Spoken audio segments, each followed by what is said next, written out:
Amigos, que Dios les bendiga. Bienvenidos a una nueva edición del Evangelio Diario. Estamos al lunes 3 de junio, en esta novena semana del tiempo ordinario. Y para hoy recordamos y celebramos en la liturgia de la iglesia a los santos Carlos Luanga y compañeros mártires.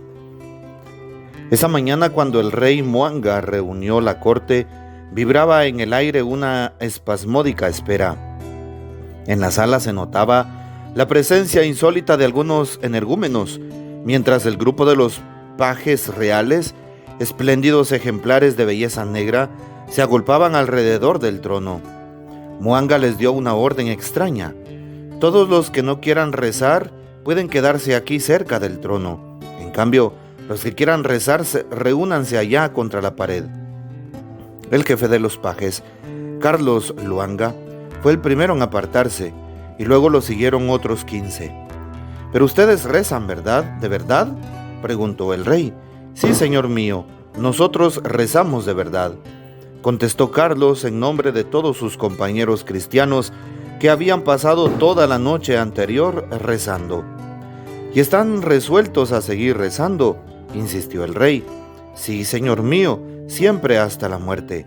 «Entonces mátenlos», les dijo bruscamente el rey a los verdugos. En efecto, rezar equivalía a ser cristianos.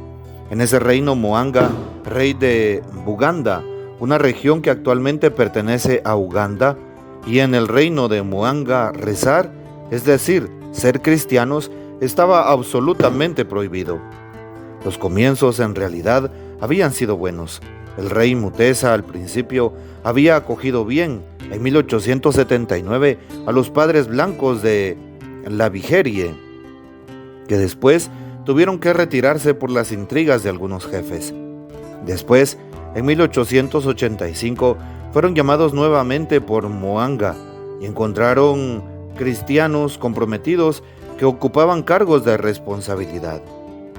El Catikiro, una especie de canciller, había tramado una conjuración contra el rey, pero fue descubierto por los cristianos. Entonces, este se alió con los notables y brujos, y esta alianza fue fatal para los cristianos. José Mukasa Mbalikudembe, consejero del rey, fue decapitado el 15 de noviembre de 1885. En mayo de 1886 fueron muertos Dionisio, Ponciano, Andrés, Atanasio, Gonzaga Gonga, Matías Calemba, Noé Muagali. Después les tocó el turno a los pajes de los que hablábamos, pero 3 se salvaron, según el uso, sacados a suerte. Entre los 13 mártires se encontraba Baga Tucinda, hijo del jefe de los verdugos. Naturalmente, trató repetidamente de salvarlo, pero él no quiso separarse de sus compañeros. Entre ellos también había un niño de 13 años, Quisito.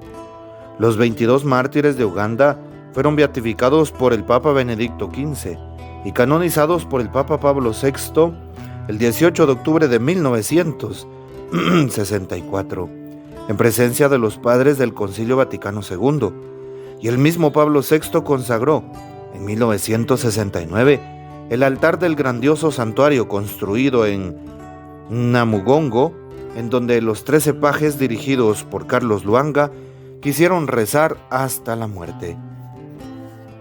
Pidamos pues la poderosa intercesión de santos Carlos Luanga y compañeros mártires. Para hoy tomamos el texto bíblico del Evangelio según San Marcos capítulo 12 versículos del 1 al 12. En aquel tiempo Jesús comenzó a hablar en parábolas a los sumos sacerdotes, a los escribas y a los ancianos, y les dijo: un hombre plantó una viña, la rodeó con una cerca, cavó un lagar, construyó una torre para el vigilante, se la alquiló a unos viñadores y se fue de viaje al extranjero. A su tiempo, les envió a los viñadores a un criado para recoger su parte del fruto de la viña. Ellos se apoderaron de él, lo golpearon y lo devolvieron sin nada. Les envió otro criado, pero ellos lo descalabraron y lo insultaron. Volvió a enviarles a otro y lo mataron. Les envió a otros muchos y los golpearon o los mataron. Ya solo le quedaba por enviar a uno, su hijo querido, y finalmente también se lo envió. pensando: a mi hijo sí lo respetarán. Pero al verlo llegar, aquellos viñadores se dijeron: este es el heredero, vamos a matarlo y la herencia será nuestra. Se apoderaron de él, lo mataron y arrojaron su cuerpo fuera de la viña. ¿Qué hará entonces el dueño de la viña? Vendrá y acabará con esos viñadores y dará la viña a otros. ¿Acaso no han leído en las Escrituras: la piedra que desecharon los constructores es ahora la piedra angular? Esto es obra de la mano del Señor, es un milagro patente. Entonces, los sumos sacerdotes, los escribas y los ancianos quisieron apoderarse de Jesús, porque se dieron cuenta de que por ellos había dicho aquella parábola. Pero le tuvieron miedo a la multitud, dejaron a Jesús y se fueron de ahí. Palabra del Señor, gloria a ti, Señor Jesús. Bueno, hoy entonces se nos invita en la primera lectura a tener una fe buena, íntegra y preciosa. Precisamente tomamos la segunda carta del apóstol San Pedro, capítulo 1:1. Les escribo a ustedes, los que han obtenido una fe tan preciosa como la nuestra, gracias a Jesucristo, dice hoy, precisamente San Pedro. Y también invita a llevar una vida en santidad. Sí, una vida en santidad para gloria de Dios. Una vida en santidad buscando siempre la voluntad de Él, viviendo desde la fe. Pues a eso se nos invita. Empecemos este mes de junio, estos primeros días, justamente viviendo de esa manera. Tratar de vivir en santidad. ¿No te gustaría a ti vivir siendo una persona santa? Claro que sí. Y la santidad no se reserva a unos pocos.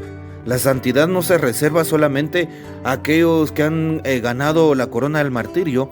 O la santidad no se reserva solo a aquellos santos que se encuentran en los templos. No. La santidad es la vivencia de la voluntad de Dios y del amor de Cristo en mi vida diaria, tratando de imitar a Jesús.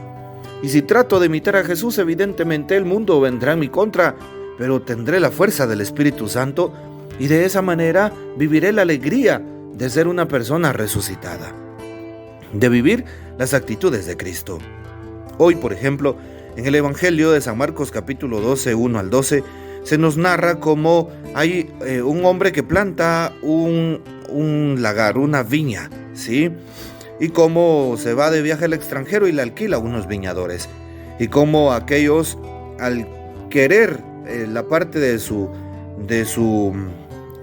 parte, el viñador, aquel dueño de la viña, al querer mandar a traer su parte, pues golpean y matan a sus enviados, incluso a su hijo. Y aquí podemos ponernos a pensar en tantas situaciones del mundo de hoy, tantas injusticias, tanta corrupción, tanto odio. ¿Cómo se cumple la palabra que hemos escuchado el día de hoy? Los gobiernos totalitaristas, sí.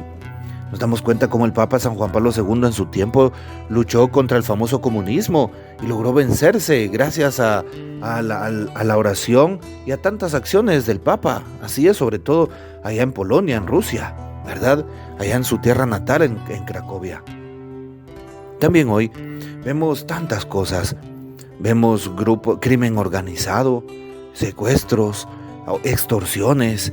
Vemos en Guatemala y en muchos lugares de Latinoamérica ese flagelo de la violencia, de la corrupción y la impunidad. La corrupción, es decir, aquellos actos malévolos de muchos que están al frente de los pueblos, de los países, muchos gobernantes que tratan no de buscar el bien común, sino sus propios intereses mezquinos, y para ello no les importa pasarse por encima de los derechos de los demás. Sí, y nos damos cuenta cómo esto se cumple. Aquellos viñadores cavan un lagar, construyen una torre, ¿y qué hacen los viñadores? Se apoderan de los enviados, los golpean y los devuelven sin nada, y luego a los demás enviados los matan, y luego al enviado del dueño de la viña, ¿qué es lo que hacen? Lo matan. Sí, lo que sucede el día de hoy. Y aquella persona que quiera pues tratar de hacer las cosas correctamente, coherentemente, pues el sistema lo elimina. Hoy nos damos cuenta de esta situación. Lo primero que debemos de hacer los cristianos, aprender a orar. A orar, no desistamos, no perdamos la fe, no perdamos la esperanza. Cristo nos escucha, el Señor nos ayudará, Pero si no desistimos, tengamos esa capacidad de hacer oración por el mundo entero, ante las fuerzas del mal, que muchas veces están allí metidas en aquellas personas, ¿sí?, que tienen actitudes de indiferencia al prójimo, de injusticias, de vanidades, de corrupción, de impunidad. Y la impunidad no es sino no hacer justicia en contra de aquellos que pues cometen fraudes, crímenes, injusticias, por ejemplo. Hoy entonces le pedimos al Señor que en la fuerza de la oración nos dé siempre la esperanza. Segundo punto que podemos hacer: confiar en Dios. Algún día estaremos delante de un juez, y también todas aquellas personas que no hayan hecho las cosas bien. Y eso nos debe de llenar de alegría, saber que algún día todos estaremos frente al tribunal divino, y de ese lugar no nos podemos escapar. Ningún gobernante, ningún rey de este mundo, nadie se podrá escapar ante la inminencia de la muerte y de irnos a la presencia del Rey, del juez que es justo. Por eso, hoy le pedimos al Señor que nos ayude a vivir correctamente y coherentemente. A la luz de la palabra, a nosotros se nos pide vivir la coherencia de ser hijos de Dios, de vivir en la verdad, de vivir defendiendo la paz en medio de un mundo de violencia, de vivir siendo auténticos y transparentes, de vivir tratando de mostrar un evangelio auténtico del reino, de vivir teniendo actitudes de perdón delante de un mundo que odia, que destruye, sí, de vivir como lo manda Jesús mismo. Tratemos de hacerle caso a la palabra y de vivir según la voluntad de Dios. Que el Señor nos bendiga, que María Santísima nos guarde y que gocemos de la fiel custodia de San José. Y la bendición de Dios Todopoderoso, Padre, Hijo y Espíritu Santo, descienda sobre ustedes y permanezca para siempre. Amén. Comparte este audio y hasta mañana.